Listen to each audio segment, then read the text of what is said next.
Now that we understand exactly who our personnel is going to be, there are 6 principles that we want to abide by when we are facing off. The first is the face-off specialist has to put the ball where someone expects it. So he can put it into a place where the pull side wing expects it, where the offside wing expects it, or where he himself expects it to be, but he has to put it where someone is expecting the ball.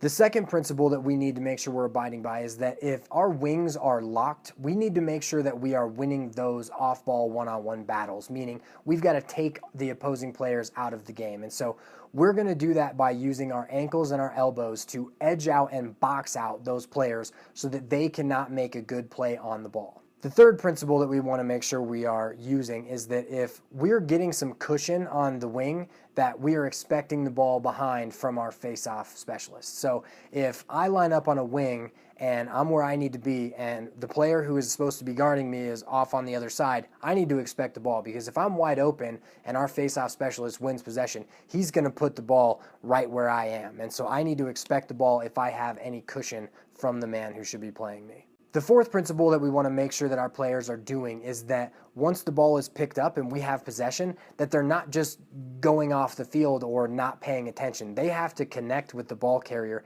and make sure that they are available if he needs help. And that brings us to our fifth principle, which is value the ball. If we do all the work that we need to pick up the ball and possess it, we need to make sure that we are valuing that and that we are getting an offensive possession out of it. And to get an offensive possession, we may end up throwing the ball back to the goalie, back to a defenseman, or just running like hell and distributing it to the attackman, but we have to value the ball. Now,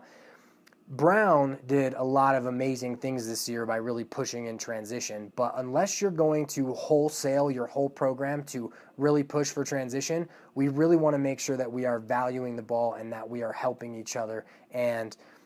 controlling our possessions as much as possible. The sixth and final principle that we want to make sure we're abiding by is if our face-off specialist gets into a scrum and the ball doesn't come out relatively quickly, we want to make sure that we are boxing out about 5 yards away from the butts, which means the butt of his stick and his butt, because if he gets possession of the ball, odds are he's going to be able to pull the ball to the butt of his stick or between his legs. And if we are too close, if we're 3 yards away, we're not going to be able to get a good read on it. So we want to make sure we're boxing out for sure, but hopefully around 5 yards away from them so that we can read it as it comes out.